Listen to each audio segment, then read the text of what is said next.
soccer fans, your attention please. It's now time for starting lineups for tonight's match.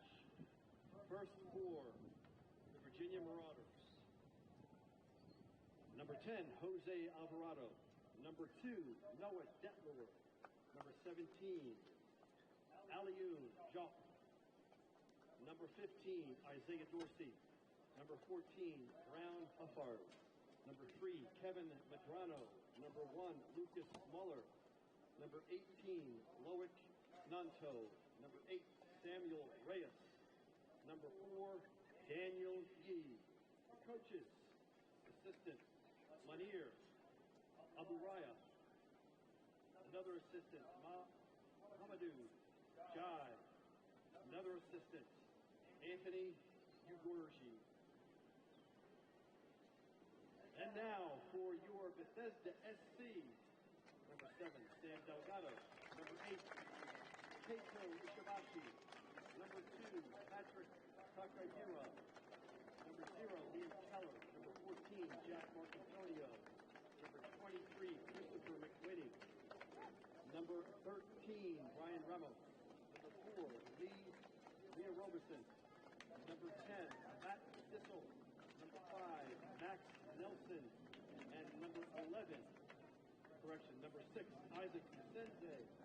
Assistant coaches, Alessandro Allen and Derek Fisk. And head coach, Pierre Dyer. At this time, we ask that all soccer fans who are able, please rise, remove your hats, and direct your attention to the field for the performance of our national anthem.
Man backline includes Jose Alvarado, Noah Detler, Kevin Medrano, and Sam Reyes. Four-man midfield will be Aliou Diop, Isaiah Dorsey, Brown Hufford, and Loic Natho.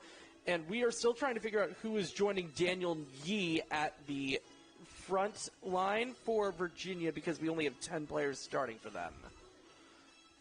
These two teams only met 3 days ago, actually, back on Sunday. Bethesda won on the road 4-1 in that, or 4-0, excuse me, in that game at Segra Field. So this should be an interesting one, D, considering they've already faced each other once in the last 3 days, too. What does it do, Bruce, for maybe potential matchups, or how do you go into a game like that when you've already faced a team a couple days prior? I mean, you know what they do, and they know what you do. So, you really, things can change. They may do something to try and counter what you did to them in the last game. So you got to be careful. You can't buy into that, but you do know each other a little bit. So there's some familiarity. But other than that, they could come completely a different way at you. Just getting set for the opening kickoff of this match. Referee blows his whistle, and away we go from the Maryland Soccerplex in Boyds. It is going to be Bethesda SC going from right to left on your screen in the all-navy, and in the all-white is Virginia going from left to right in the all-white. And already Bethesda tried to get something going. It was Matty Thistle, I believe. Actually, no, that was Jake Steinman that was able to already put that in to make a little bit of a challenge for Lucas Muller. It was a great double 1-2.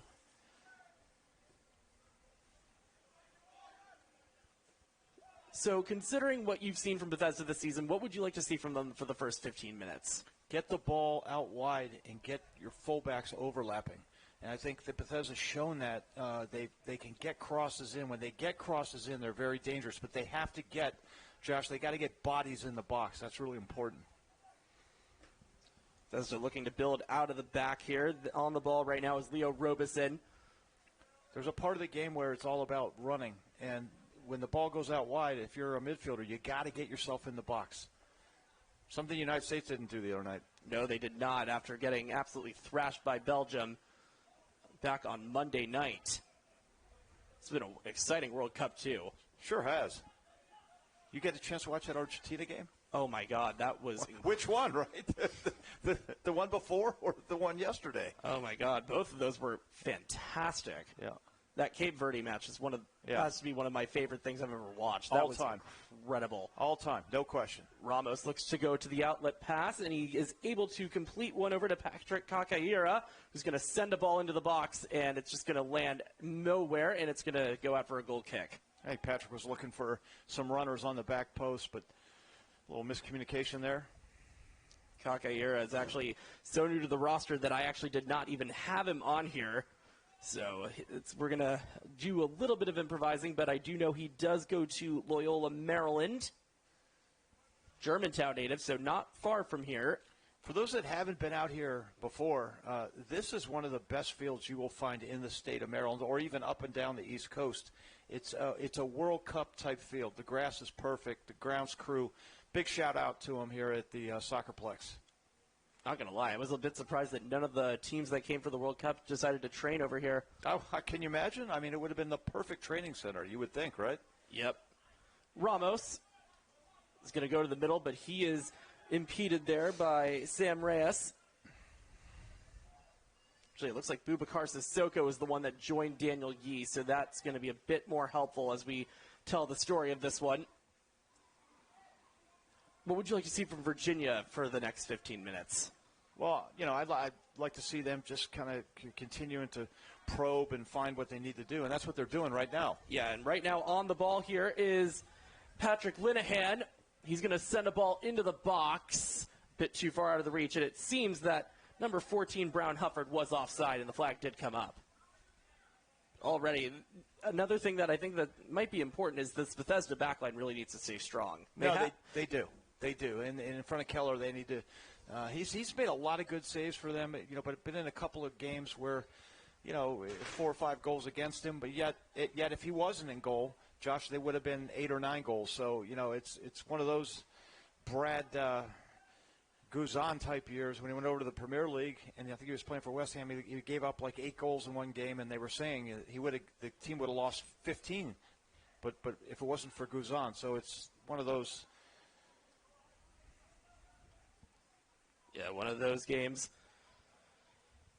Mark Antonio transferring from Messiah University this year to Christopher Newport down in Virginia. Long switch of the field here from number 5 for Bethesda, trying to figure out some of the numbers because it looks like some of the numbers might be a bit wrong on our rosters here. This one isn't, though. That's Kakaira. He's going to go into the middle. Thistle almost had it laid off for him. It's going to be taken away, and now Virginia here on the near side, kept in play by Alejandro Baldemar, who's also now on, looks like is here on the field. There's been maybe a few changes that we were not made aware of. Last minute scratches, definitely. The outside here, and back into the middle for Linehan.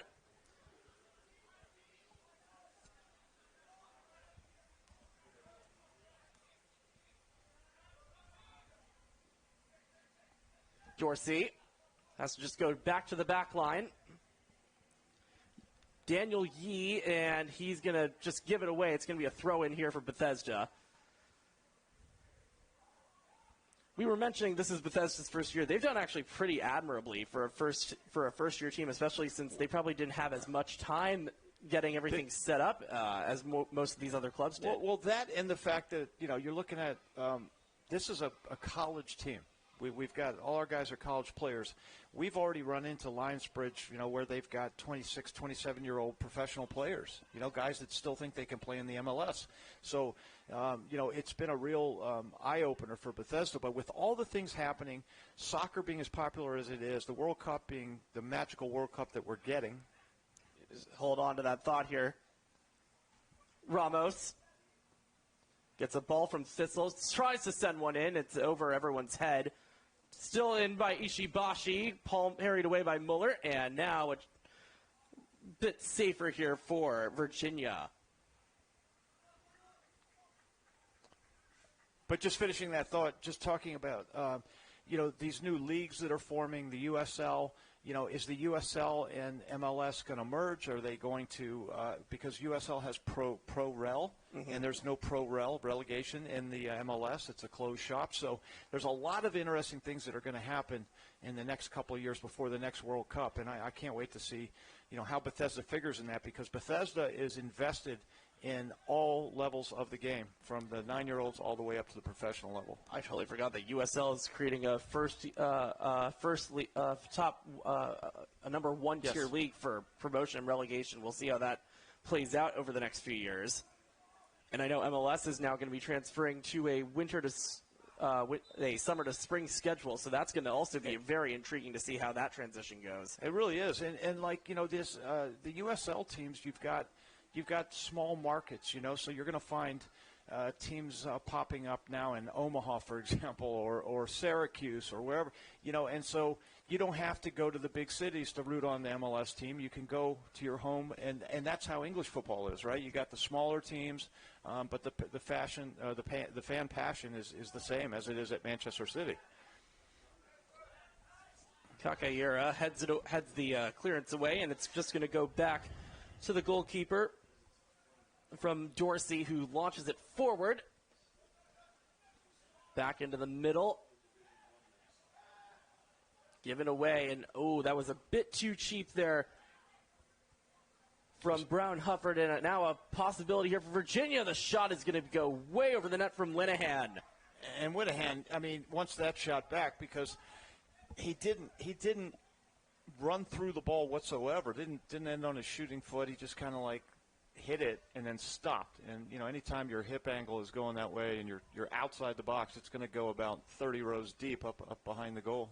Linehan actually is also one of the members of that Bridge Sports Club team that won the UPSL DMV North title. So he's got not necessarily fresh legs, but he is definitely warmed up. And he's got to feel a little bit of momentum here now, joining Virginia here in this season.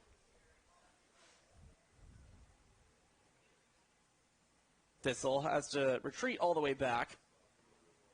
Mark Antonio Out to the left side, Kakayura. They're seeming to be much more comfortable here on the left side than they are the right. Bethesda. Yeah, it's been that way. You know, we got Reyes out here. Ramos. There's, he's been playing with a lot of players, different players, but there's a lot of fullback overlapping, like the United States did for the first 4 games of the tournament, and then for some reason, the last game they didn't. So, very unfortunate. Isaac Bessen's committed the foul, so the free kick will be taken by Daniel Yee.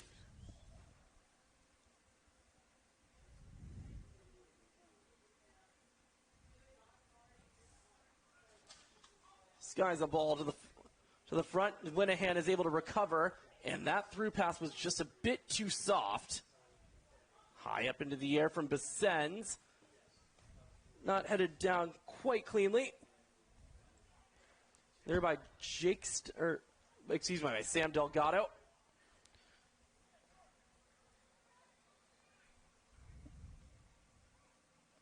Back into the middle. Again, some of the numbers might be a little bit mixed up here because we do not have a number 5 on our roster, but I'm starting to believe that might be Christopher McWhinney. Yeah, it's definitely Big McWhinney. It looks like he's back. He's usually playing as a target forward, almost like a Balogun type if you're watching those U.S. games. Speaking of McWhinney, he sends a cross out, and Ishibashi headed it back into the mixer, but bit too soft. Ooh, some really nice moves here coming up for Virginia. Alioune Diop. Nice through pass in possession. Here's Brown Hufford. And Robeson pushes him down. He is called for the foul. Free kick here from a pretty nice area, I would say, if you're Virginia. And Robeson really, it was a silly foul because, the Virginia's looking backwards. They're going back toward their own goal. And now you're going to, have a free kick about 10 yards outside the box, towards the sideline.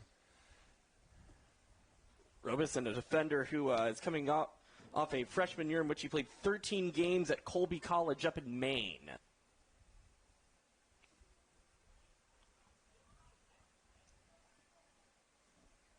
It's going to be free kick here to be taken by Baldemar. His in-swinging ball is right into the gloves of Liam Keeler. Oh, it's a great throw. Keeler just bowls it out to Ramos. Ramos now streaking down the left side. He's looking for some support here. Lays one off here. Actually, that is McKinney. Yeah, McWhinney. Yeah. And I think in the middle we have 5. That might be Connor McKetty. Yeah, we'll get this straightened out as the game goes on. Yeah. Throw in here now for Virginia, much to the dismay of Kakayura.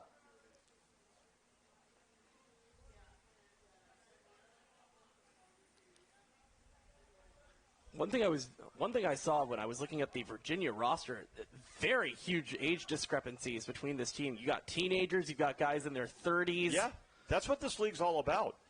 You've got guys who are still dreaming, and that's what this. Obviously this game's about dreaming. Just ask Cape Verde in the World Cup. Oh, my God. That was an incredible story. Kakayura goes back to Ramos. Looking to set something up here with the cross, and it's way over the head of number 7, Sam Delgado. Still not fully done yet. Ishibashi's cross is headed away. Delgado goes back, but sends. Went right into his chest, and now Noah Detler is able to deal with it. And what I like, Josh, about the Bethesda's getting crosses in early and often, and it really makes it easy for the forwards. You're just trying to figure out where the ball's going to end up. We've got some intelligent route runners in the box. So as long as those crosses are coming in, almost like the cross you saw yesterday in the Argentina game, you couldn't, Fernandez right onto his head. You couldn't hit a better cross, right?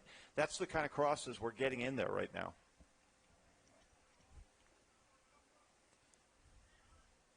Who would you say has impressed you more so far these first 15 minutes? I would say Bethesda, definitely on the front foot. Linehan headed into traffic, and now it's going to land at the foot of Ramos. Had to deal with the streaking Baldabar behind him. Besens, the NC State Wolfpack member, going forward for the leading scorer for this team, Thistle. Ooh, the through ball to McWhinney was a bit too lackadaisical. Yeah, exactly. That's a perfect word. Great point. It was lackadaisical. It needs to be perfect. It needs to be pinpoint right there. Is he scoring if he gets that in? If he gets in there? No question. No question. That ball, finds him straight in. He doesn't even break stride. Dorsey. Those are the fine margins, right, in the game. These little fine margins. That ball gets through. It's 1-0. He's going to get the return ball. Goes in the middle to Idrissa Cisse, who, fun fact, my former boss when I was working here for Maryland Bobcats in 2024. Robeson, really nice job to pickpocket. I'm starting to believe that the player that we just have not been able to say, that might be Jake Steinman. It might be. And now McWhinney, really nice through ball from Ramos. Steinman! Good save, the rebound, and it's going to be... A handball. Handball. That definitely hit hand. Yeah, it definitely hit McWhinney's hand coming through, but some great interplay by Bethesda coming from the right back all the way up. I mean, 5 passes to a shot or an attempt on goal. That is really good. Those are good numbers there. Besens takes it away. Virginia just right now having trouble keeping any sort of momentum going. Ishibashi forward now. That cross was coming in from Delgado, and that's picked away. Yee. Delgado again blocks, but Yee is able to recover the scraps. And right now, Bethesda is the aggressor, right? They're winning every 50-50 ball. So if you're Virginia right now, how would you go about this? I would probably go long, a little route one, and just take the pressure off. Stop trying to play your way through because you're losing every battle. Every time the ball goes into the forwards, they're losing the ball up there. Bethesda's doing a great job at the back. 2 big boys at the back. Center backs taking care of business. Robeson, here's Mark Antonio. Steinman goes back to his center back. Busens. Ishibashi. He'll put a low ball in, intended for Delgado. It was going to be offside anyway. Good run by Delgado. Probably the better choice for Ishibashi would be to whip one in. I mean, because that was a really tight angle.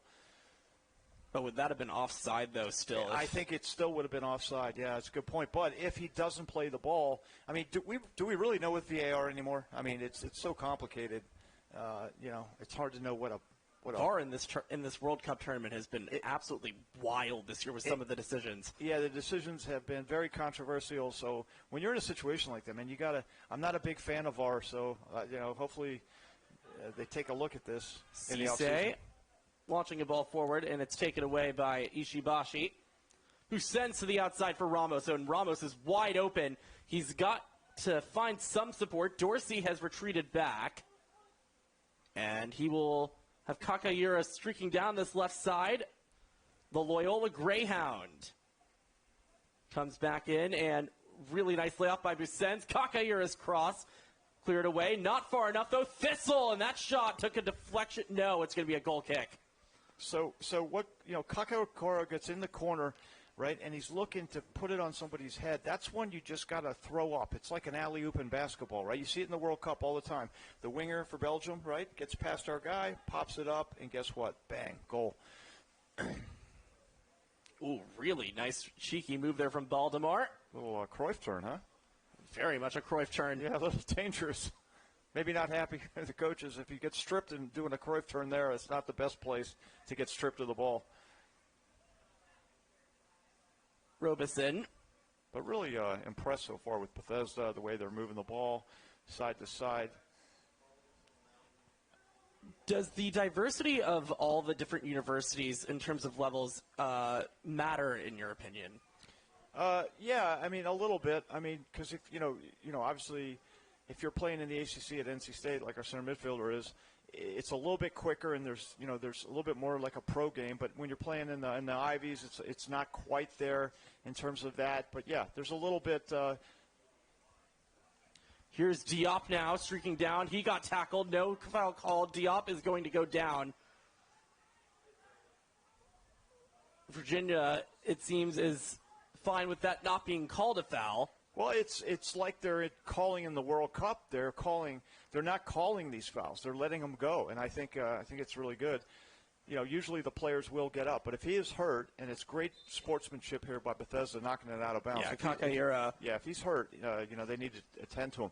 But if you've seen the games, and obviously you have, Josh, you look at the amount of times like a Uruguayan player went down, a Spanish player, and the ref just says play on, and within 5 seconds that player is up and at him. And so, I think that's a real rule change, not a rule change, but something that they have spotted, and for forever we all talk about, like, get up, stop diving, that kind of thing. So I think that's been a real a point of emphasis for the referees in the World Cup. I felt we saw that a lot with the U.S.-Bosnia game, where every time a U.S. player went down, it was fine, but anytime a Bosnia player got even touched, it was a foul, basically. Yeah, exactly. Yeah, you got to be consistent if you're going to enforce these rules. Good to see that Diop is up and walking. Is going to have to go to the sideline for a quick second just to get checked out. But for the moment, it seems that Virginia will be down to 10 for like probably a minute or so. Yeah, probably about 30 seconds to a minute.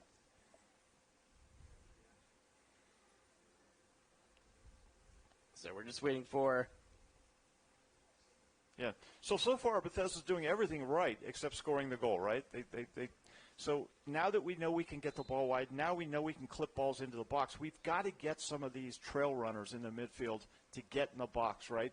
Don't worry about what's happening behind you. The defenders will take care of business. You have now got to go be a freelancer. Get yourself in the box. I've got to say, probably right now, these players are really happy that we've had the weather we've had the last few days, because the heat that we have had this entire summer has just been brutal. I don't understand how they've been playing the World Cup in some of these cities over the last few days. I'm the analyst for Fox for the World Cup here in Washington, and just going from the garage up to the office is like I sweated out like 3 or 4 times. Same here when I was walking from my car to my car from my apartment for work on occasion. Here's Robeson to the outside. Ishibashi. He'll send a ball into the mixer. Kakahira overran it, but it's going to be recovered by Ramos.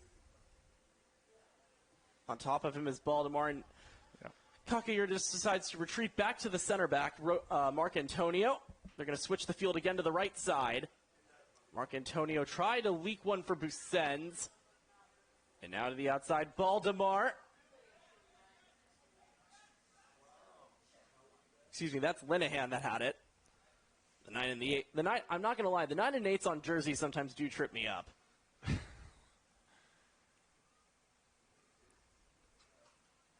Yee. Virginia's got to do something, in my opinion. They seem a bit too clumped up, and it's not going to help their cause if they stay that way. You're right. That's a great point. They've got to get wide. They've got to get the ball. They've got to play it wide in order to open up the middle. And because they can't get out of it and get forward, there's nobody challenging the 2 center backs. I mean, Bethesda is going to just has to figure out how to pick the lock here and get that ball wide enough. But again, one more time, we have got to get players, firing into the box, because that's how they're going to score goals tonight. Is that also a testament to just how good and how locked down the defense has been so far? Yeah, that's it. Yeah, defense has been fantastic. Robeson to Busens in the middle. Bethesda looking to create something on the left side. It seems they've been more comfortable on this left side. As here's a chance here for Delgado right into a body. Still not clear, and now McQuinney has it. Cuts it back. McQuinney, that shot is blocked, and it's going to be eventually cleared by number 2 for Virginia, Noah Detler. Busens, I thought first that might have hit a hand, but the referee says otherwise. He's now going to go to the outside once again for Kakahira.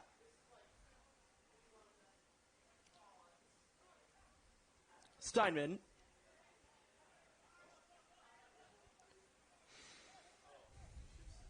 Gets it back from Delgado, and now Steinman's going to switch the field for Ishibashi. Once again, going to the back line for Robeson. Good layoff pass there from Delgado, but it's going to be too far in front of Ishibashi for him to recover. Yeah, great idea by Delgado. Just a little miscommunication there. Josh, one of the things that Virginia's making a mistake with is, on the wing play, they're sending out 2 players and a third player as cover.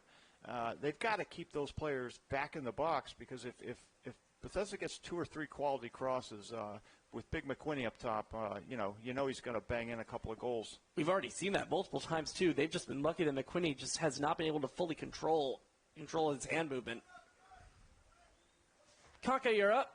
Here's McQuinney looking to switch it for Delgado. It's going to be a bit too far, and Detler is just going to watch it go out.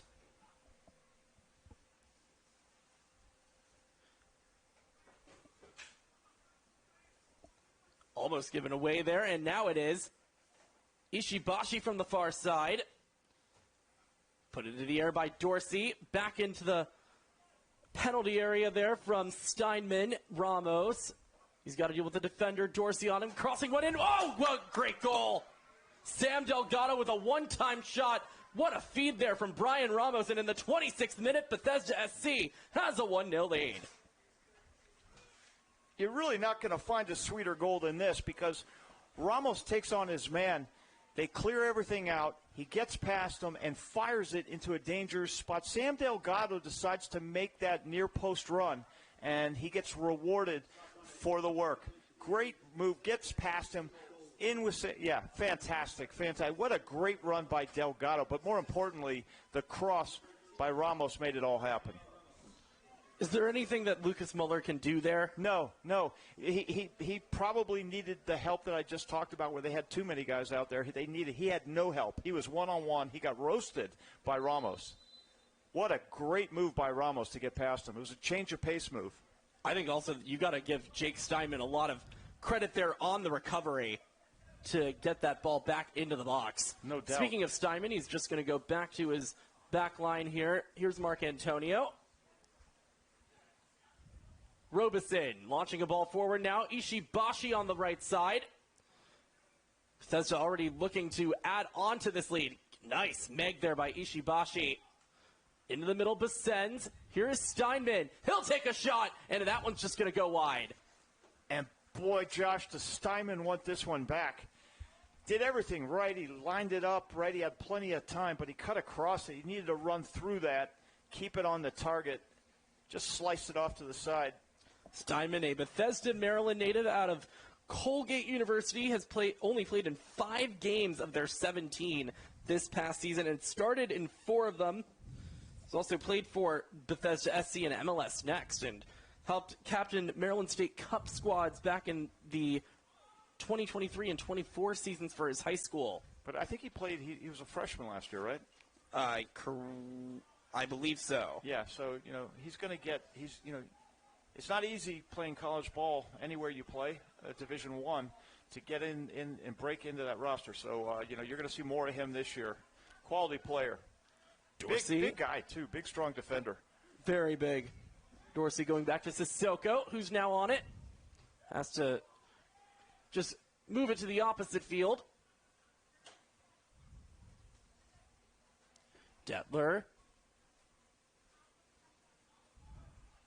He will just have to now take a throw in because it did go off a Bethesda defender, I believe, off Ishibashi. And Diop is really tricky on the outside. They got to be careful when they get into one-on-one versus Diop. They got to get one of the center backs to roll over and provide some cover, because you're going to get beat by Diop. There's no question about it.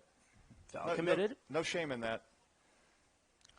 He's got really good speed too. What do Robeson and Mark Antonio have to take note of if they want to be able to keep him locked down? Well, they've got it. He's drifting out to the outside. So what they have to do is don't follow him. But if they need help, if the wing backs need help, they've got to help out. Ooh, really nice touch on the ball to lay it down by Delgado, but he is tackled quite nicely by Daniel Yee to keep this from being a 2-0 game.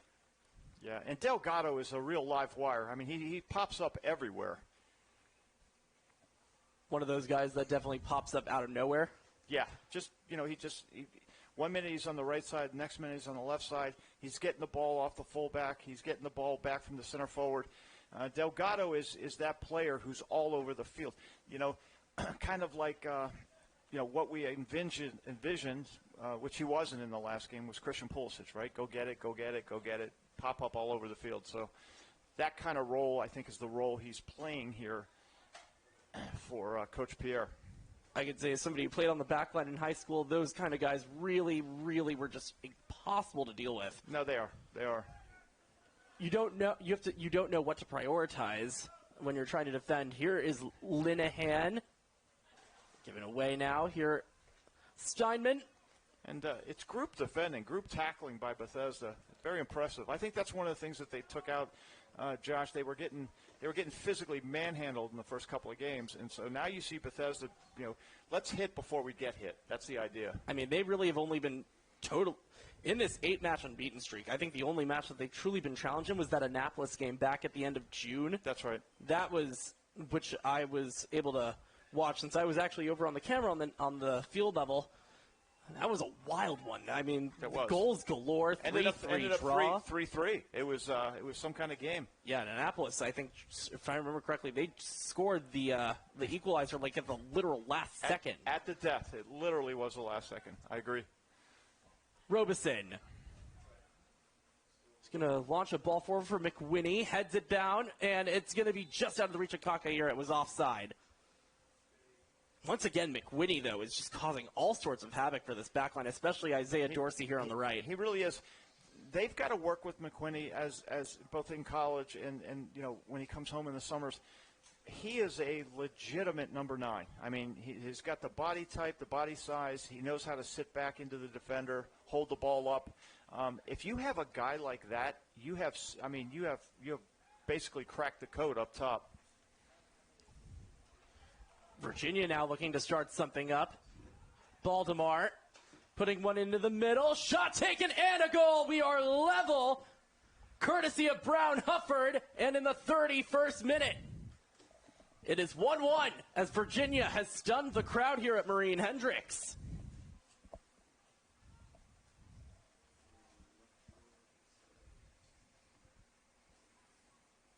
It's a great cut in.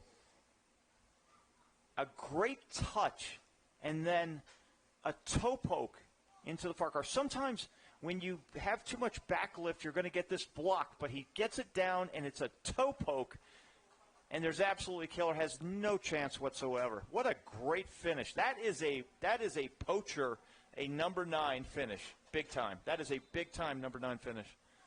Well, you were saying Liam Keeler usually will have either really good games, either basically shutouts, or he's going to give up 3 or 4 goals a match. Doesn't seem to be that there's been any in between for him this year. No, it's one of those. But that was just a truly great finish. It was immediately once with the first touch and then a toe poke, and nobody could pick up the speed of that. So how should Bethesda respond here? Well, just keep doing what they're doing. Keep the ball. It's clearly going to be a lift to Virginia, no question. But Bethesda needs to get the ball, keep doing what they're doing, keep getting it wide, keep getting crosses in, keep getting runners coming out of the middle of the field. How should Virginia continue on with how they're doing? Well, I think they should be pressing. They shouldn't let Bethesda dictate terms like they are right now. They're sitting back again in this low block. If I was Virginia, I'd be on my horse. I'd be chasing you guys all the way in and play all the game in the Bethesda side of the field. But obviously they've got a different idea in terms of how they want to do this. Mark Antonio goes into the middle for Besens. One-time pass to Kakayura was a bit too soft. Sissoko getting a ball forward for Brown Hufford, and that's just going to be going right to the foot of Keeler.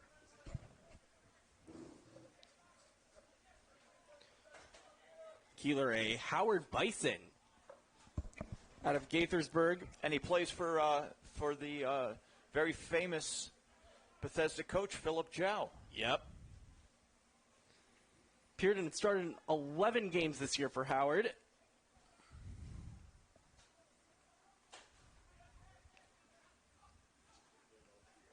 Virginia's got to be careful here. That was almost a giveaway by Muller.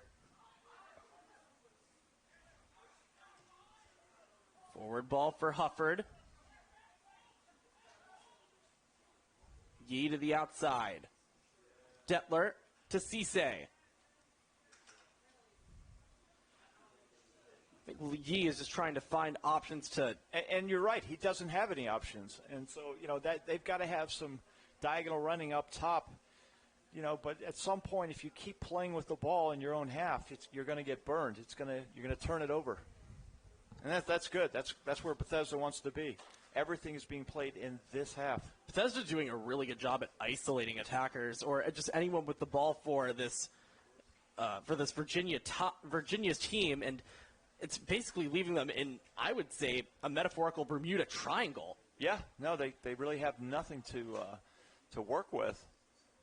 Diop. Another turnover. Yeah, they've been just turning the ball over way too much. Here's Kakaira. Robeson. Ishibashi back to Robeson. On him is Brown. Puts one just a bit out of the reach of Thistle. Mark Antonio now has to deal with this little battle in the corner over here against Baldemar. Dorsey. Here is Reyes switching the field.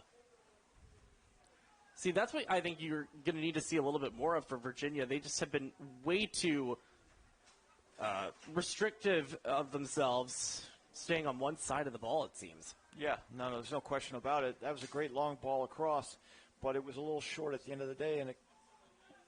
Ooh, Mark Antonio, not the best header down. Here's Baldemar. Lays one off for Brown. Hufford Brown! That one's going to go wide from Brown. Hufford, excuse me. Again, this is not, I think, what Bethesda has been used to so far this season. No, you got to get out quicker to close Hufford down. Hufford was going to shoot from the go, so you know that as a defender. You've got to get one guy to fully sell out, Josh, and that means a sliding tackle, anything, and then that forces Hubbard to go a little further out one side or the other, and then you've got a backup behind you. But Bethesda really reacted poorly to that shot by Hufford, excuse me.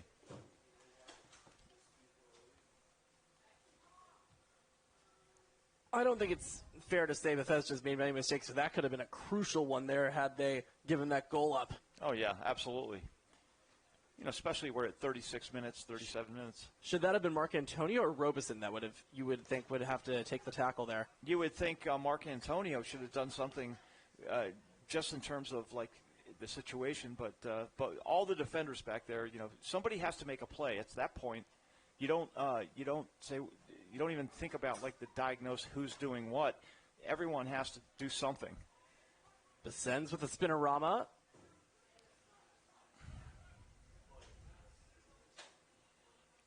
Steinman back to Robeson, out to the far side for Ishibashi. Cuts it back. There's Delgado with another one of those crazy runs he makes. And they're called drag runs, and they take two defenders with them and open up all kinds of space. Kakaira now was not able to keep it in play and basically, I think, dug his foot into the turf, and as a result, the ball did not go where he wanted it to. And, it does happen. You do dig your foot in the turf occasionally, i.e. Matt Freese, unfortunately, the other night, our U.S. goalkeeper, he came out with such a great save in that first save, and unfortunately for Freese, he got the exact same situation. He stuck his foot in the ground. A lot of conjecture as to what he could have done better, but the U.S. had a good World Cup, but that was a moment that we're all going to want to forget. Kakaira basically jumped on top of Linehan, excuse me, and it's going to be called for a foul. Linehan wanted to take it short, but is not going to be able to. Referee is telling him to move along. Sam Reyes to take this free kick. And what he wants to do, that's Kevin Medrano. Medrano wants to overhit this a little bit. Wants to get it to the very back post. Virginia's going to try some type of twist where they get guys coming across diagonally and then near post guys going to the back. It's exactly what you were saying here as Virginia, the ball is still not out of the box, and a shot is taken, and what a goal! Patrick Linehan with the nice spinorama, and he puts it in to put Virginia on top here in the 39th minute. And it is 2-1. Linehan with a golazo, but again, you have to clear the ball out of your box. We've seen this a number of times this year. It's bouncing around, everyone's watching, looking, and sure enough, he's the first guy to react, and what an absolute blast. Golazo to the back post. Absolutely phenomenal. That's got to take some of the best technique you've seen in a while, because well, he had to hit that one time, too. One time on the spin, and he has to start it way outside the goal and bring it back in. What a goal. He was also incredibly off balance if you saw that replay. So how does Bethesda respond here? We'll find out within the next 5 minutes plus stoppage here in the first half. Yeah, I mean, they're getting the break. They've got to go and press everything. They have to continue to create offensive plays in the Virginia half of the field. And the way to do that is to turn them over, i.e. press. They've been doing a good job of that. Again, the finishing product has not been there. Ishibashi is now laying one off for Delgado, who got past his defender again. Trying to look for some teammates in the middle. Besens was a bit overeager. And again, you know, that was just an error, Josh. You had 6 guys who could have cleared that ball for Bethesda, and nobody cleared it. I still am just not over how good that Linehan goal was technically on the technicals. All credit to Linehan. Let's be honest, right? But we gave him the opportunity, and that's something you just can't do at this level, any level, to be honest with you. But you know, especially at this college pro type level. Delgado is going to lose an arm battle there with Noah Detler, turned over now by the left back for Virginia, and Bethesda is going to have the ball here with Besens in the middle. How are they going to respond to now being down 2-1 to the second lowest team in the conference? Again, at this point, Virginia is just treading water. They only have 3 points. That's 15 behind the next closest team.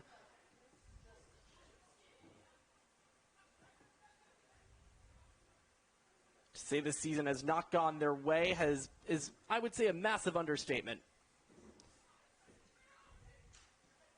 Mark Antonio Steinman. He's got 2 defenders on him. Those were Cisse and Baldemar. Robeson looking to switch the field now. Launching a ball forward and getting good service to Ishibashi. He's going to look to send one into the box. Cuts it back. Does another cut back. Ishibashi into the middle. Delgado! And that's going to go wide.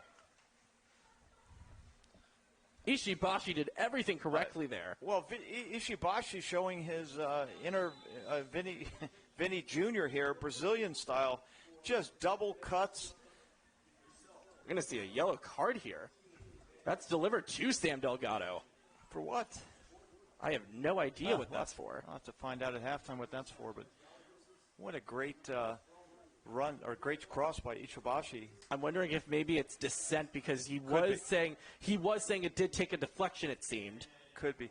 You know what? It's really amazing to me, and you know, now that my career's over. Not that I ran my mouth too on the field occasionally, but you know, when you get a card for dissent, you literally it changes the whole way you play, and you know it makes no sense because at the end of the day, you need one card, right? I need to make a big tackle, or you know, I need to do something, but that might get me a card.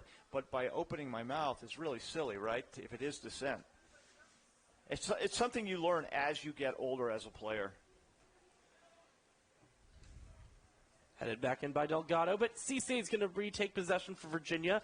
Goes to the outside for Diop, who's been kept really quiet, honestly, since probably around the 20th minute.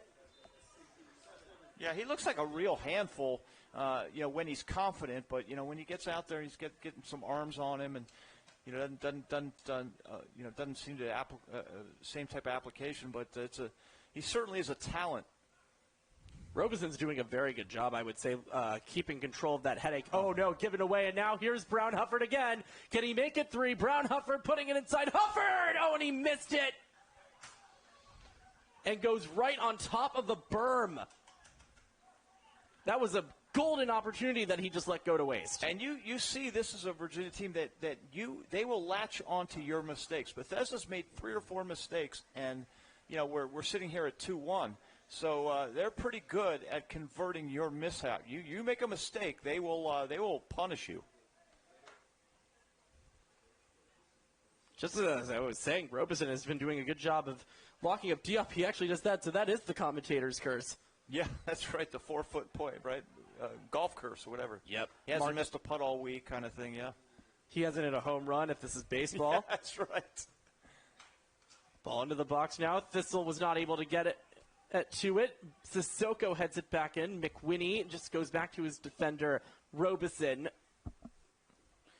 I would offer that Bethesda, because they have the possession battle kind of won, I think they can actually stick another player in the midfield, pull out one of the center backs and go to a 3-back system. If you were, would you go to the bench there, or would you take one of the current 3? We'll get back to that in a second. Ishibashi, low ball into the box. Delgado is going to be the intended target, cleared by Sissoko.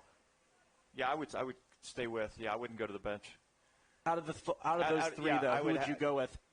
I'd have to say Kakayura. He's just been really influential, and he's acting more as a wingback. Yes. Shot taken by Ramos is just going to go wide, goal kick. 100%. I mean, you've got Ramos on that side as well. Ramos is one of the very few players in soccer that can run the whole side himself. I mean, there was Marcelo for Real Madrid back in the day. He didn't need anybody in front of him because he could, that whole side was his.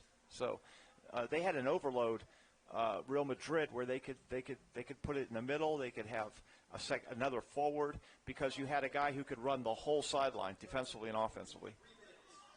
I know you do DC United games as well. Is there anybody currently on the team that kind of reminds you of? Absolutely. We have a Japanese left back, and he is absolutely phenomenal. Love watching Keisuke Kurakawa. Oh my gosh, Kurakawa is, that just goes to show you. As good as Kurakawa is, and he's incredible. I've talked to scouts. They're looking at him now for the Premier League. He can't even make the Japanese team. That'll tell you how good that team was. So they got bounced as well, unfortunately. I got to say, Kurakawa has been one of my favorite additions to this DC United team in years. What a player! He's some kind of player. I don't think I've seen. I don't think I've seen him make a mistake, and if he does, it's like one that almost anyone will make. I don't think I've seen the mistake either, but that's a great question. Here's Kakayura is just going to watch it go out, and Brown Hufford thought it was did go off his body, it did not.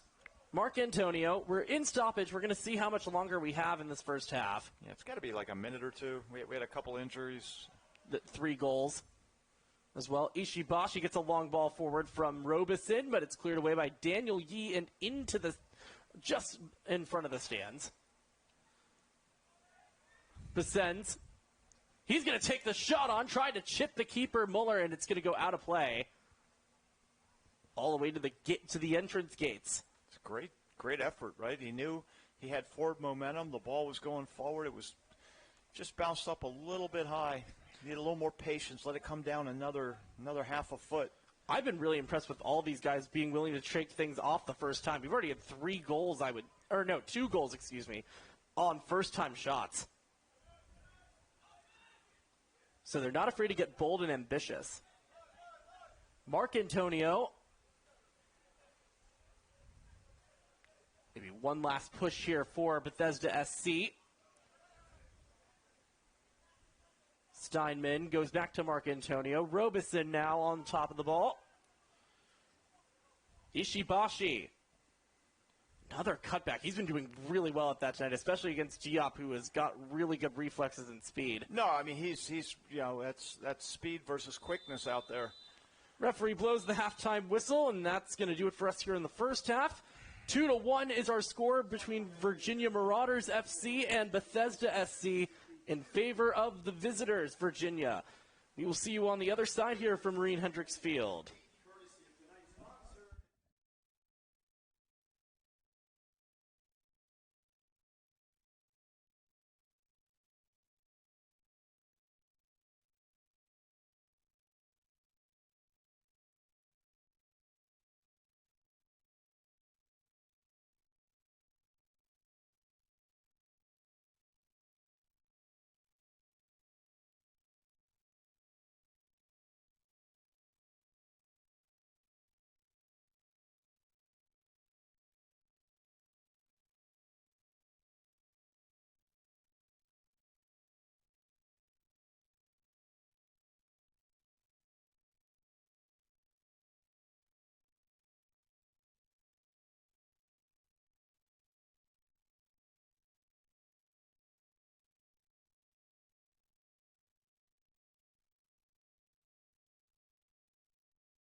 Back at the Maryland Soccerplex, 45 minutes down, 45 to go between Bethesda SC and Virginia Marauders FC in USL League Two. Josh Sager, former U.S. men's national teamer Bruce Murray here, thrilled to have you along for the ride.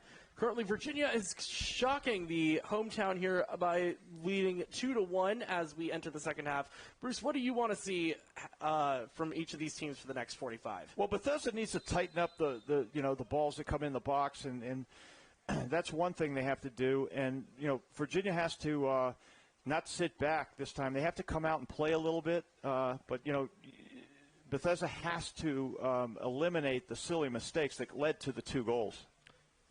Ishibashi going back to, it looks like now that Steinman has transitioned basically to a center back role, so we're going to figure out who came on for him. Yeah, well, they've just changed the formation right now, Josh. They're going to go with the 3-back formation. They had 4 in the first half, and they're putting an extra midfielder in. Yeah, because Robeson is currently off now, so we're going to figure out who has come on for him.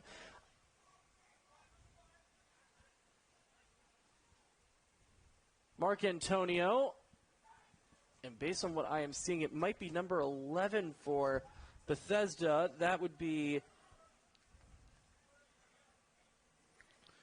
Oh, there is not a number... Yeah, actually, that might be Matthias Englert that might be on. That might be a 17, actually. Yeah, we're getting some sketchy information on the on the roster front. Yep. Yeah. But if I am correct, that should be Matthias Englert. Here's something we can confirm, though. Out to the outside, Ishibashi tried to cross one in, and Dorsey has just been fantastic on the back line tonight for this Virginia Marauders side. Again, welcome to Boyd's, Maryland. If you're just joining us, currently Virginia is up 2-1 in the 47th minute. Corner coming up now for Bethesda. This will be taken by Isaac Besens. And the 2 center backs are up for Bethesda. Cross is just going to go right into the gloves of Muller, the goalkeeper for this Virginia side, as Bethesda looks to get something going. Thistle taken down, and he's actually going to be the one called for the foul here against Patrick Linehan, who had an absolute monster of a goal back in the first half. That's a real good Lazo. I mean, one of those ones where you just, you just kind of look to the far post, and a little bit like Cabral for Cape Verde. Nothing close to that, but same idea. That's got to be my favorite goal of this World Cup tournament.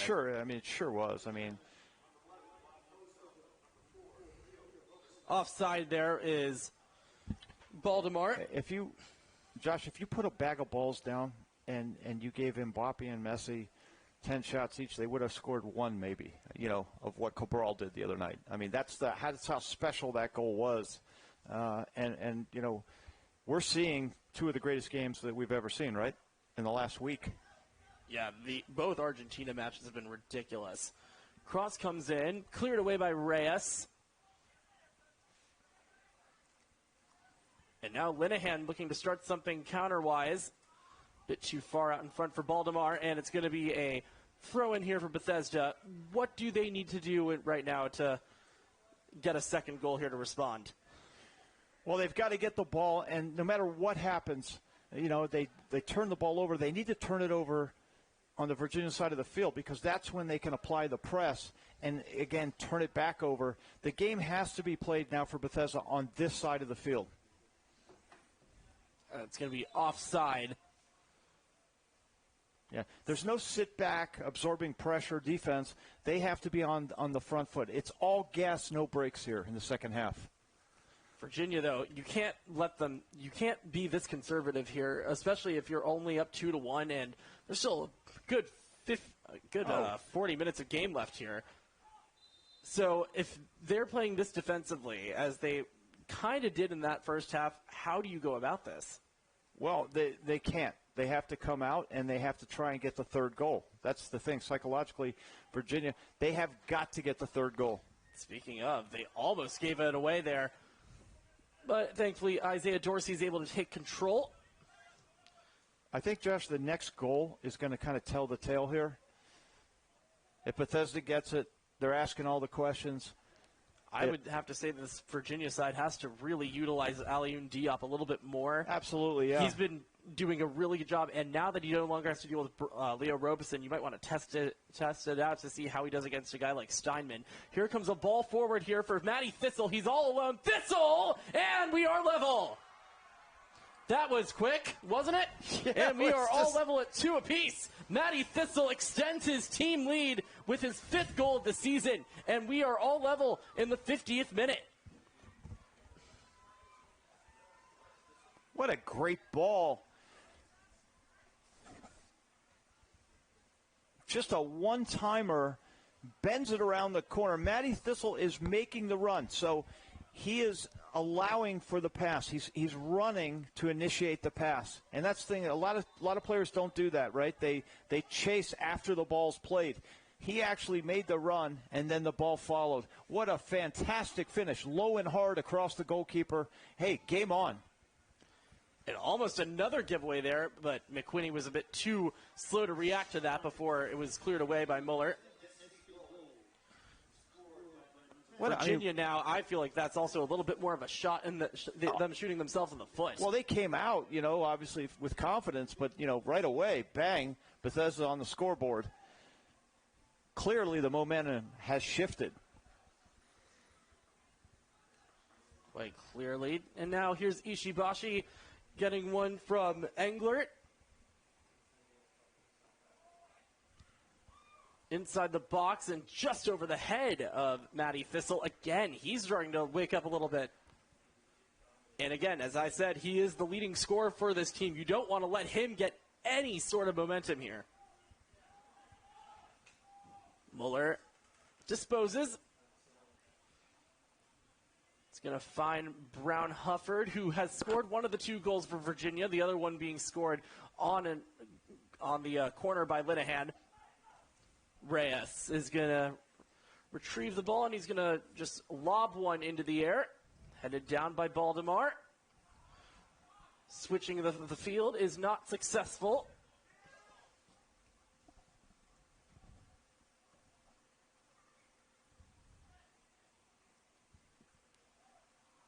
Some great off-the-ball running by Bethesda right now. Everyone's got that little shot of energy, Josh, just coming off that goal. But some great diagonal runs. Yeah, it was Englert that did come on. I can confirm that. 11 is Brian Ramos, so we are able to get that correct. And Englert did come on for Robeson. Here's Diop. He had Dorsey on the outside. Instead, chose to go to Brown Hufford in the middle. It's regained the possession here for Virginia by Loic Notho, who we have actually not mentioned tonight. He's been kept rather quiet. Another member of that Bridge Sport Club team that Coach Mo Gay actually won a UPSL DMV North Conference title with 2.5 weeks ago. I would say this has been at least a much better response so far from Virginia. They've come out much better in the second half. And now give it away. Here is Diop. He could turn on the afterburners, decides not to. McWhinney almost made him pay for that decision. Dorsey. Yeah. Diop needs to stay on the outside, beat his man on the outside, and get the cross in. He's actually coming back inside into traffic where Bethesda's got the double teams ready for him. If he's going to do anything, he's got to do it to the outside. Notho got it to the outside. Cross coming in now for Hufford. It's going to be cleared away by Steinman. Ramos somehow kept that in play.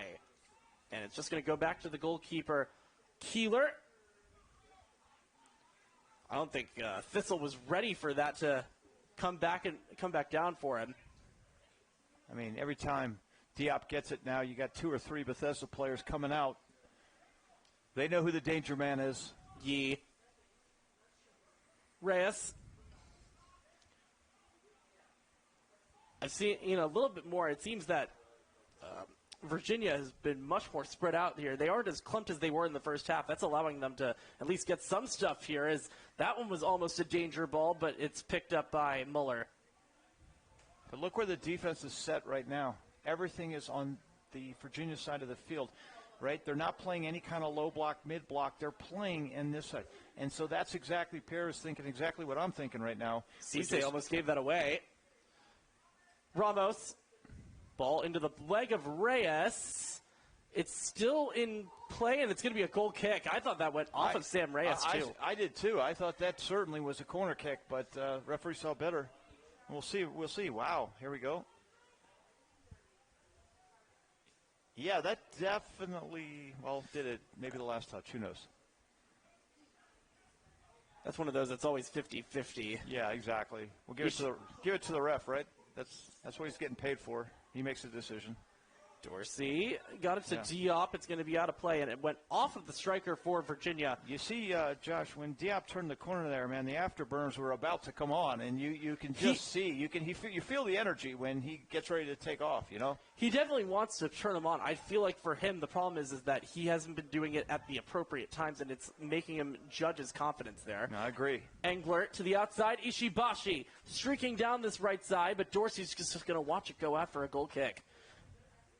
I'd say if there's definitely been one more bright spot defensively for Virginia tonight, Isaiah Dorsey has just been incredible. Yeah, he's been great. It's been great. Super game. Has been doing a really good job of keeping a guy like McWhinney quiet. He's done pretty well so far, making sure that Ishibashi can't set anything up. Reyes with a through ball, a bit too much. Mark Antonio will just go back to his goalkeeper. We are going to see two subs coming on soon for Virginia. One of them is Jose Alvarado, who was originally on the starting lineup. He is not. He is now coming onto the field. And the other is Dev Agarwal, a 16-year-old. Wow. 16-year-old from Herndon, Virginia, out of Oakton High School.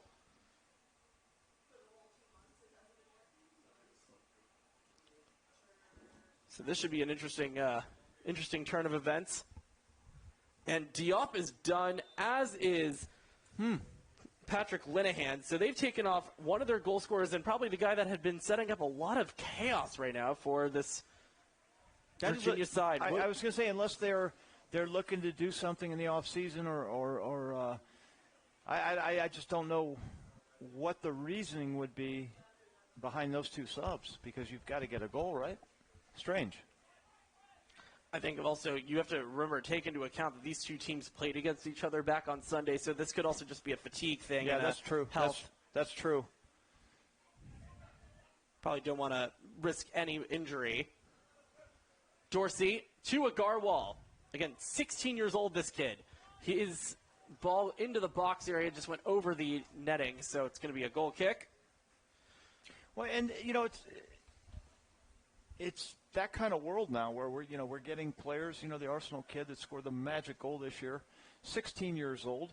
Max Dowman. Mexico has a player in Mara who's 17 years old. I mean, you've got in MLS, Julian Hall has been ridiculous this year for Red Bull. Sure, and then you've got the kid in Philadelphia as well, Kevin Sullivan, who will be joining Man City in a few years. And that's a soccer family. They've got 3 or 4 kids playing at high level. His older brother Quinn, also a member of that Philadelphia Union side, who've been shockingly disappointing this year in Major League Soccer as the defending Supporter Shield winners. That is actually, Dave and I obviously calling those games. I mean, it's hard to believe where they have ended up. Especially already firing their head coach, too, Bradley Carnell. I don't know how much you can blame their situation, though, on him specifically. So Mark Antonio will take this free kick.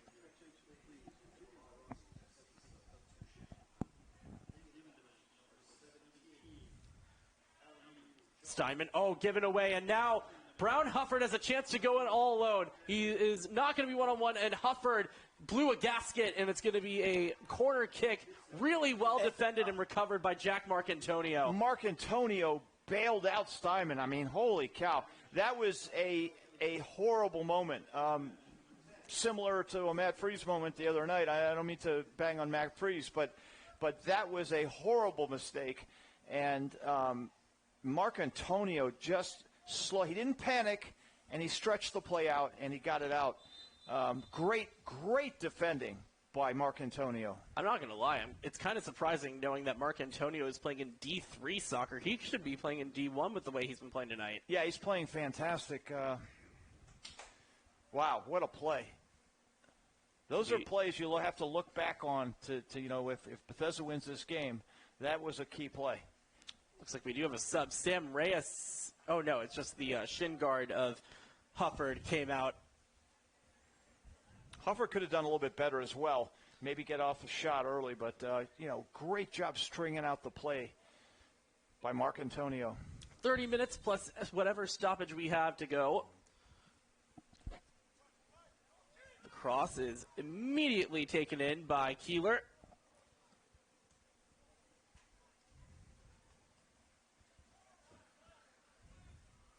Possession regained by Cisse. Dorsey gets rid of it and gets it over to Reyes.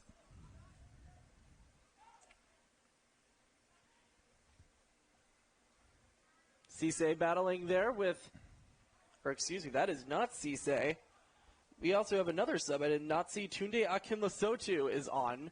He must be on for Idrissa Cisse. Another former Maryland Bobcat that played here in 2024 during the NISA days. It's going to go out of play and a goal kick. Are you surprised that other than Engler, that Bethesda has not gone to their bench quite yet? No, I think they're going to play out the game, trying to get the win. Going into the offseason with a win under your belt. So yeah, I think Bethesda's not going to do any mass subs tonight. I think we've seen that already in weeks 2 and 3. So I think they're kind of settled in with this squad, and I think this is what they're going to do. Nice turnaround there from Delgado. I mean, I might see like Matt Helfrich maybe here on the right side. Nice ball into the box from Besens, and it's headed wide by McQuinney. That's another chance that he's let go awry.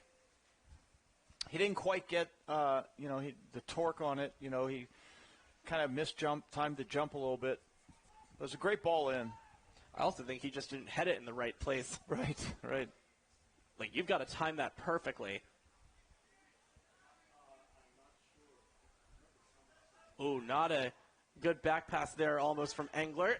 That could have been punished severely.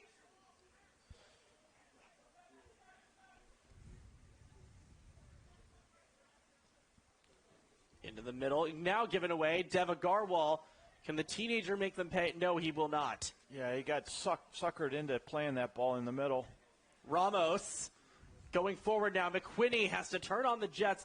Reyes is able to impede, goes back to Muller, and Muller is able to clear it before it could take a deflection into the net off the body of McQuinney. I'll tell you what, Muller had a lot to do there as a goalkeeper. He had to juggle it, go back on his line under severe pressure by the center forward. That is really goalkeeping 101 on how to get a emergency clearance out. Great job by Muller. Dorsey's pass was a bit too relaxed. I mean, he also had to get rid of it from a very acute angle too. That's just impossible. You got to be able to make sure you time that perfectly. Really nice switch of the field from Engler, and now Ramos has to turn on the Jets, is going to be beaten to it by Akinlasotu.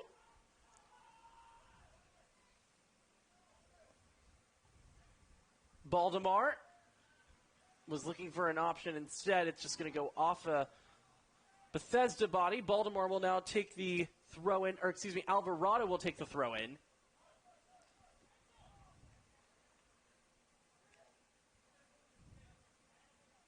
Here's Baltimore, now to the outside of Garwal. And he took a little bit of a spill to the head, and he's holding his face down. He is down. No referee whistle. Dorsey is, and now the ref has stopped play. Looks like he might have run into Ishibashi there, and it was in the head area. Yeah, there was no foul, though. There was no foul at all. He's going to have to jump up because not sure exactly. Here comes Ishibashi just bringing him up. There was no foul committed, so I'm not sure what reason he hit the ground for. Maybe he got an elbow to the face. Yeah, he's definitely shaken up a bit, but he seems to be okay. Yeah.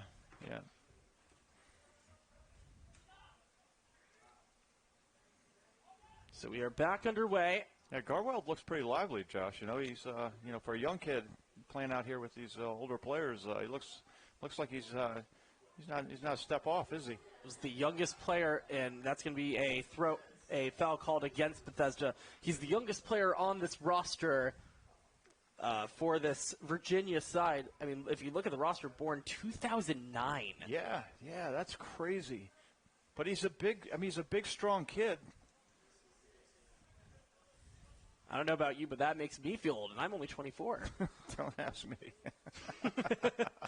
Yep.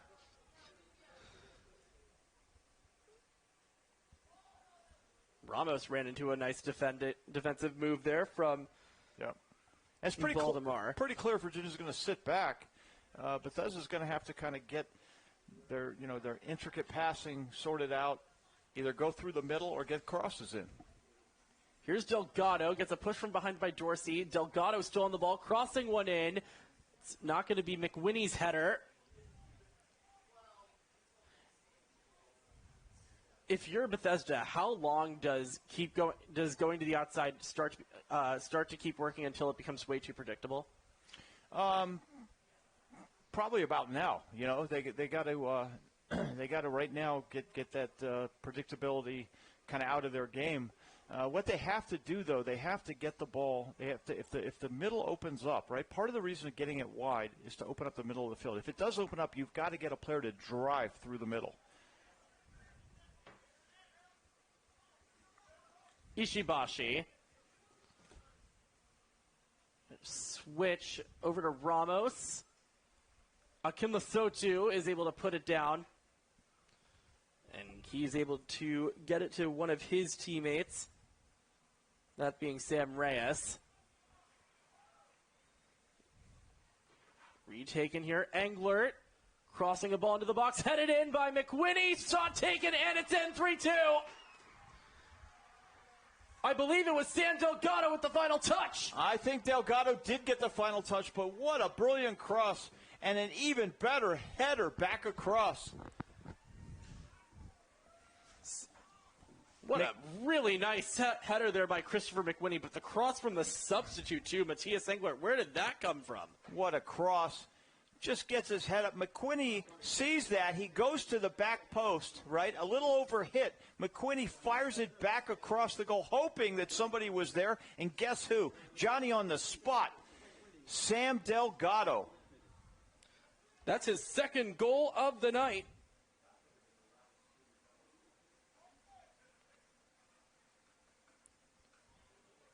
What a great goal. What a team goal. And that really takes it out of you if you're Virginia. If I was Bethesda right now, Josh, I would be on high press, and I would try and get that fourth goal. I would try and, this is the time where you have to try and just, stomp on the other team. Just, give them everything you have. Well, Sam Reyes' day is done. We're now trying to figure out who has just come on for Virginia. I'll find that out in a second once I see a number. But we are back underway. Bethesda, this game has been all sorts of tug of war. Sure. Almost a little bit like the Annapolis Blues game a couple of weeks ago. It's number 5 for... That's Ariel Gepin's Focom. I would say, though, if you're Bethesda, you really hope it does not turn out like that Annapolis game in which they drop points at the last second. And by the last second, we mean the literal last second. Yeah. That game was just absolutely absurd. It had goals galore. Kind of a precursor to what the World Cup has been. We saw it, a week before, I guess. I mean, that game was also on the same day as two of the World Cup games. I would think it was like the Brazil-Scotland and the Haiti-Morocco games. That Brazil-Scotland game also, that score does not do justice of how good that one was. No, agreed. This honestly has been the best World Cup viewing-wise ever. Mark Antonio. The Sens is just going to look for some avenues. Goes back to the old street. Mark Antonio. Ishibashi.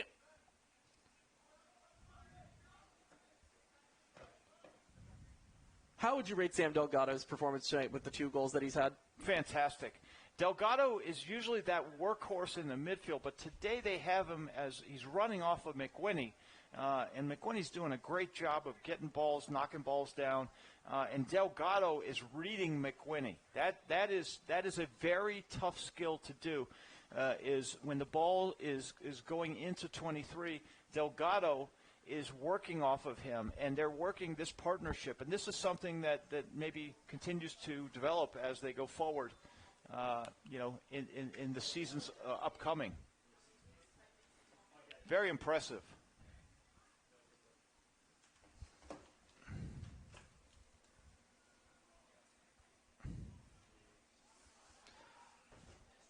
Sam Delgado, a forward from Vienna, Virginia, at William & Mary, a school that I, as a Hofstra alum, am very familiar with. Great school, great soccer programs. Got great history with the coach, very famous coach, Al Albert. Shout out to Al. As a Hofstra alum, I can tell you, William & Mary games were always absolute headaches for that Hofstra team. They just knew how to play the Pride very well. Hofstra, the great tradition of Hofstra. Up on Long Island, New York, for those of you who have never heard of the school. Busens takes it away. Thistle was a bit too slow on that, so it's going to be a possession for Daniel Yeat. And the pass to Akin Lesotho was a bit too much. Keeler gets rid of it and sends it to the midfield. Chested down by Yee. It was going for Dorsey. Agarwal is able to keep it in play. The speed from this 16-year-old is just ridiculous. I agree with you. He's got some serious pace. Look at the pace. And now Agarwal is going to get a pass on the outside. Is he going to be also able to complement that speed with some really good setup play here?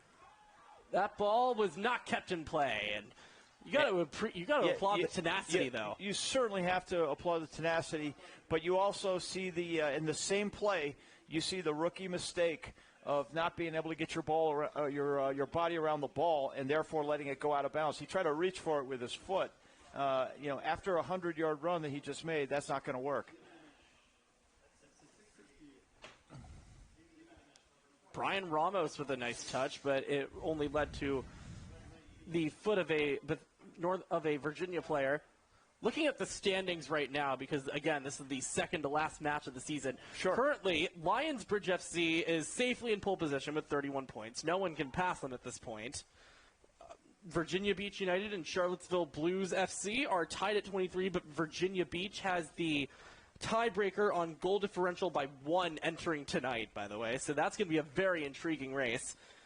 You've got Christos FC in 4th with 21. Bethesda is currently tied with Loudoun United 2 in 5th with 21 points, but Loudoun has the tiebreaker by a wide margin. So as it stands, Bethesda stands in 6th. We'll get back to that in a second. Layoff, and that one is going to go wide on the shot taken there by Matthias Englert. Back to the standings currently. Right behind Bethesda is Annapolis Blues, who have actually recovered quite nicely since that 3-3 draw. Sure. They are currently in 7th with 20 points. Northern Virginia FC is at 18 points in 8th and has the goal differential tiebreaker over Hill City FC. Virginia currently just playing strictly for pride with only 3 points. That's 15 points behind Hill City, and then Patuxent FA is the ones at the bottom, still without a single point this season. What I would say is every game we've played, there's been like enough of a competitive spirit where every game is somewhat not, it's not a game you can roll up on and say, hey, we're definitely going to blow this team out. This is the first step toward professional soccer, semi-professional soccer, whatever you want to call it, and you're not going to get those situations, and it's great to see because this is great. How about when these guys go back to college, right? All the lessons learned here against other great players from It's very good colleges. similar to collegiate summer baseball that you have over the summer. There you go. The Big Train, for example. Bethesda right? Big Train. There you go. Well, I think the Big Train has produced 16 MLB players Yes, over the they years. have. That's incredible. Including one that I would say is currently, as a big baseball fan, one of the most underrated pitchers in the league right now, Seattle's Logan Gilbert. That's right. He's been ridiculous this year. And speaking of ridiculous, here comes Dev Agarwal. He'll send a ball into the box, headed on target. It's off the frame. The rebound is going to go right in. Ooh, and there's a big collision. Keeler was not able to avoid it, and it's good to see that he is up and standing. Well, it wasn't even avoiding it. He threw himself into it. He had no choice, and he wanted to, he was going to block it with his face, whatever he had to do, and Keeler got the worst of it. But, man, great header by Virginia, and just hammered it off the bar. Here we go, see a second look at it, but that was a wonderful header. But, again, a really brave effort by Keeler. That would have been Jose Alvarado's goal had that gone in. But Dev Agarwal, wow, what a cross. Another member of this team that Mo Gay had from Bridge Sport Club, and you can see why they like him so much. Oh, yeah, I mean, he's the real deal. If I remember correctly, he might have been a part of Maryland Bobcats FC's academy back in 2024 during the NISA days. We've got about 15 minutes plus stoppage remaining in what has been an absolute thriller here in Boyd's, Maryland.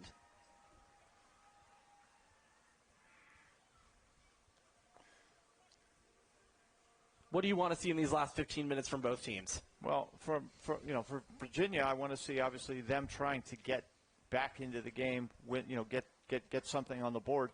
But for Bethesda, if they don't get the next goal in the next 10 minutes, I'd like to see them mid-block it, not low block, but mid-block, and just really kind of see if you can trust your defenders to see this game out.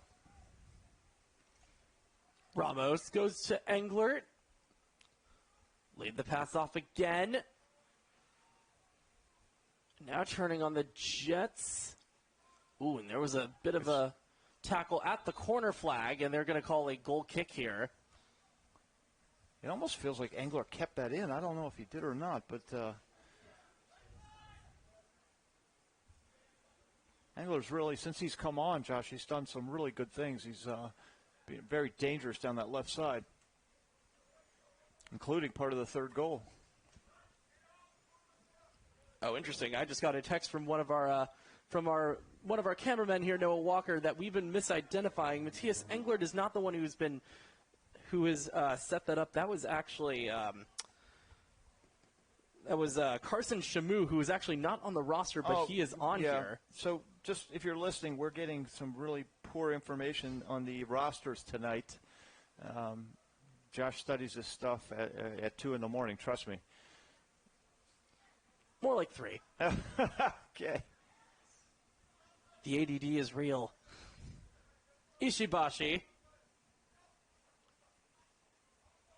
McQuinney was being held back, basically. That was a whole-on bear hug there. But it was a whole-on bear hug, and you're surprised he didn't make the call. But he did get the ball down, and he did get it back to a trail runner. So McKinney, that's exactly what you want out of your number 9, right? That is number 9 play. And I think if he gets some coaching at that position, he could actually really be an asset to his college, to his career going forward, because he has all the traits of a big number 9. Ishibashi, McWhinney, and it looks like the end of the night as well for Sam Delgado. It looks like they're going to go a bit more defensively now, I would say, for the last 12-plus minutes. Yeah, could be. Also, I was going to make a point, but when I did that kind of thing in high school, I would always get carded. Yeah, the bear, yeah. Just can't seem to get away with that sometimes. Given away again by Virginia, but they recover nicely. And Dorsey just kicks it out of play. We're going to figure out who some of these players that just came on are. There's one of them. That's Lachlan McVie, who is coming off a really nice season from Moco 1776 in UPSL DMV North play.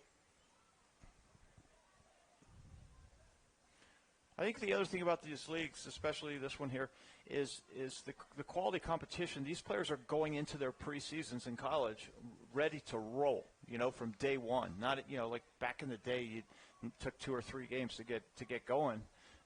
These guys are ready. To the outside here from McVee. Dorsey impedes.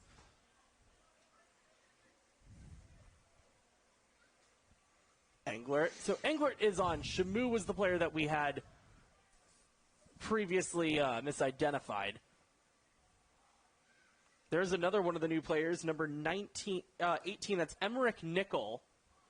So he is one of the players that has come on. It seems that he has taken over the position of, probably, I would say he's taken over Ishibashi's position.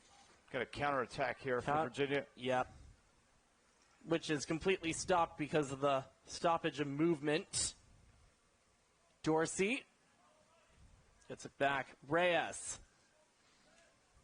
switches the field for Yi. They've switched positions basically ever since Ariel Gappin's Focam came on. Yi got his pocket picked. Yep. Great defending, got back. I've got to say, the back line for Virginia has actually done quite well. They've just been really unlucky so far tonight in terms of the goals that have been given up. Here's Emmerich Nickel, who just came on, looking to put the exclamation point on. Nickel charges into the box. It's finally cleared away by Sam Reyes.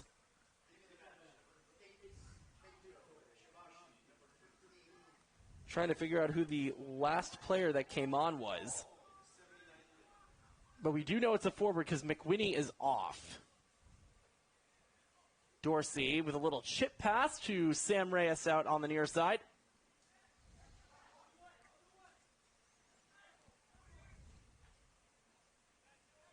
Focam.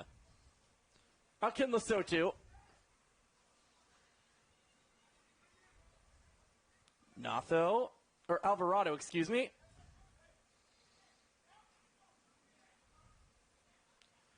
Huffman, or Hufford.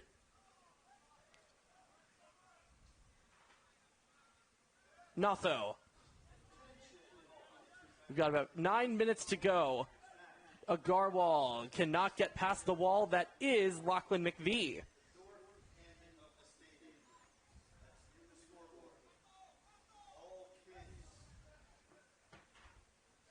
The final player, by the way, that came on. It's number 9. We do not have a number 9 on the. We don't. That's Bethesda roster. Yeah. So we're. Let me see if I have something in my notes. I think that has to be Santi Canencio Moreno. Yeah, it's probably is Moreno. But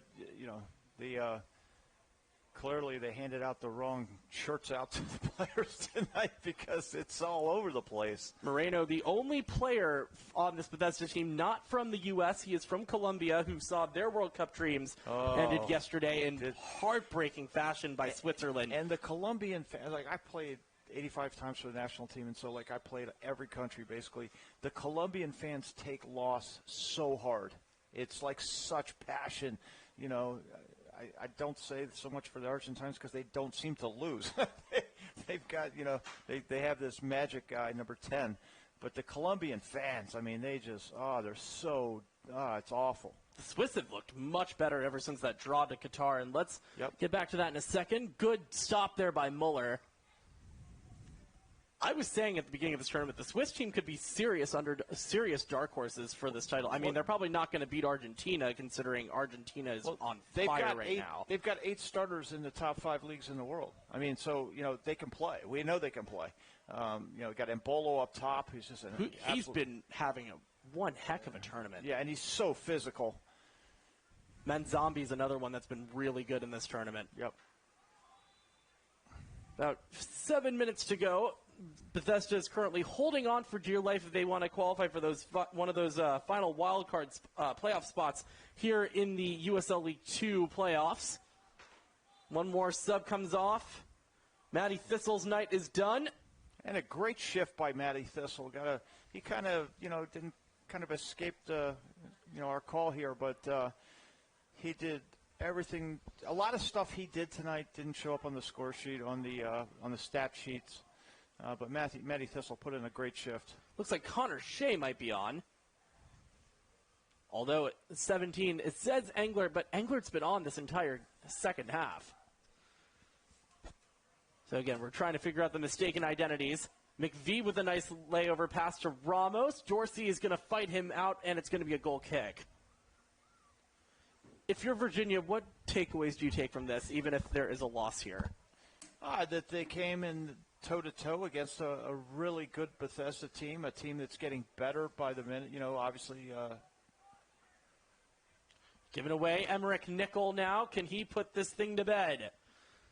Couldn't get past a defender, and it's going to be a goal kick here. I thought that took a deflection off of the last defender there for Virginia, Daniel Yee. I think Nickel did as well.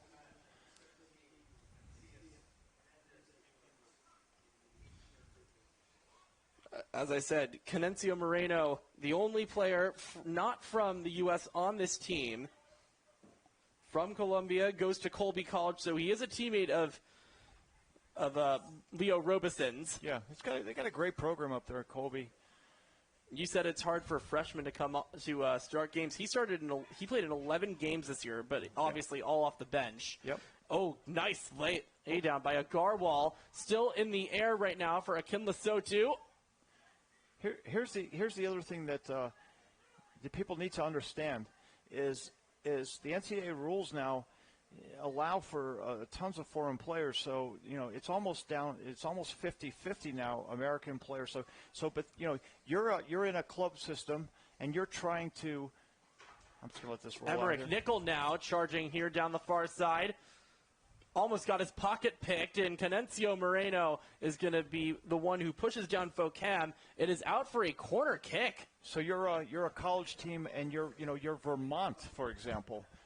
If you go down the Vermont roster last year, there was about 18 German players on the roster. So what happens is European clubs now dump their players, and there's like an all-star game that American coaches can go to. So you're not just a Bethesda player against a Potomac player now. You're a Bethesda player against a kid from Dusseldorf or Switzerland or somewhere in Africa. So what you're telling me is the Vermont national team is now basically just the German national team, but college level. Yeah, that's basically what's happening, and I think it's great for making us better, and it creates more competition, right? And players have to rise up to the competition. So yeah, you're not just playing, thinking, you're thinking of that club player, down the street, and he's this and that.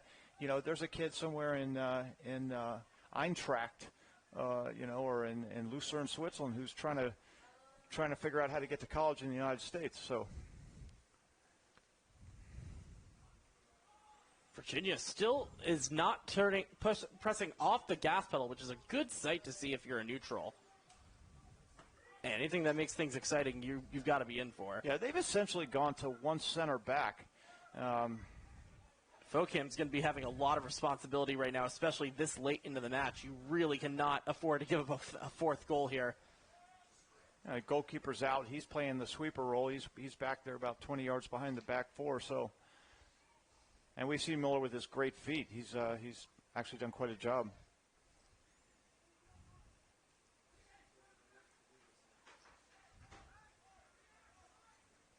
As we are wrapping up, 2 minutes left of regulation time. McVie. Back to Steinman. I think he's actually had a really good second half. I think Steinman is the best, the MVP of this game. I mean, he's done everything, right? He's won his tackles. He's kept things moving in the midfield in the first half. And now they've got him back at the center back out. Now he's at right back, center back. He's played the whole gamut. Had a heck of a role. The assist that he had back in the first half on the goal by Delgado was fantastic.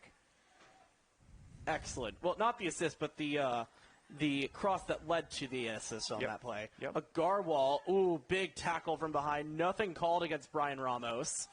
He was late. Bethesda at this point might just be worth it playing keep away at this rate. Well, right now, if they're not playing keep away, they're just smashing it long, and then they're going to regroup. Here we go. We're going to defend again as a block.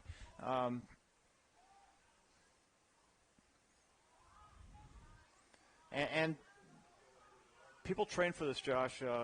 scenario-based training, right? 3 minutes left, and you have to make sure they can't score. And if you do, you're going to run for half an hour. Like that's a player motivator. Really nice stop there by Bethesda to basically get all of those defenders off him so he could start something up here with McVie. Mark Antonio has also had a great game as well. That block that he had after Steinman was completely disregarded, basically. That was one of those plays of the game. That's the difference between 3-2 and 3-3. That's exactly right. Good point. Mark Antonio gets it back to Steinman. The Colgate Raider forward to Zeke Besens. Ramos to the outside here. McVie, low block, and it's offside. That would have been a goal, though.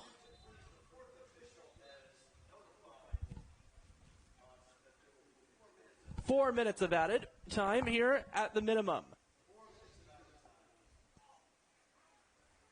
So let's see, does Bethesda have enough to hold off and get another win and make this a 9-match unbeaten streak that goes back all the way to June 10th? Or will Virginia Marauders steal 2 points away and steal a point here in Boyd's? Well, it just tells you that Bethesda's gotten things organized. They figured it out. Coach Pierre's done a great job along with Derek to get things under control and learn how to win. And, this Bethesda team, if you started the league again, right now, they'd be a hard out. Very hard out. How much of that slow start do you blame on it just not being as prepared as some of these other teams? Oh, definitely, because a lot of these teams had 2 or 3 games under their belt before Bethesda played their first game. So I think that's part of it. Also, I talked to some of the players, and they talked about the physicality of some of those first games. And I told some of them, I said, you got to hit before you get hit. And they know that, but they're not.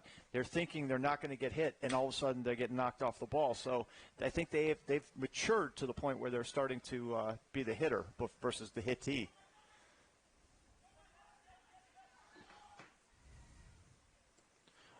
At this point, would you just start putting balls into the corner if you're Bethesda? I'd put them in the corner. I'd put them over the stage. I'd put them anywhere. Anywhere will do right now, Josh. This is now a low block defending, and they've trained for this scenario-based training.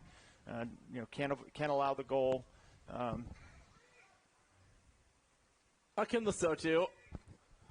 Virginia just trying to press for anything right now. Yeah, they got to get something wide or right here, for example, and fire it in the box, and that's why it's really important, the clearances. Focam. Yeah. Possession does nothing right now for Virginia. They've got to get the ball out wide, or they've got to get the ball in the middle, and they've got to hit it up the field.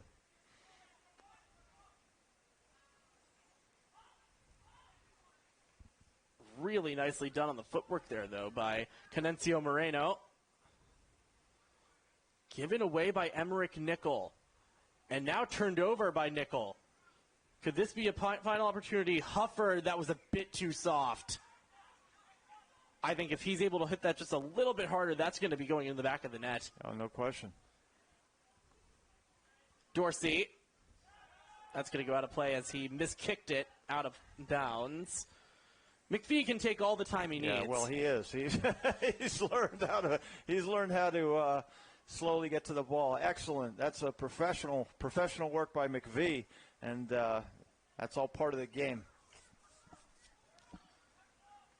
How much time do we have remaining in stoppage? Nickel is just going to watch it go all the way to the back for Yee. That's another thing. I wish we're like the last big sport where the clock, it's like a mystery. The referee knows, right? But nobody else does. Like every other league of every sport has a clock, right? Do you know what I'm saying? Like not MLB necessarily, but yeah, okay. But basketball, football. Although that hockey, the football clock works a bit weirdly. Yeah, hockey. I mean, can we stop the clock? For that. So I don't know. Foul called, and that's got to be enough. Got to be. It should be about 30 seconds. Got to give a shout out to the referee crew. Thought it's been good. They've actually been pretty. One or two missed calls, but other than that, this has been pretty flawless. Yep. only these guys were in the actual World Cup. I agree with you.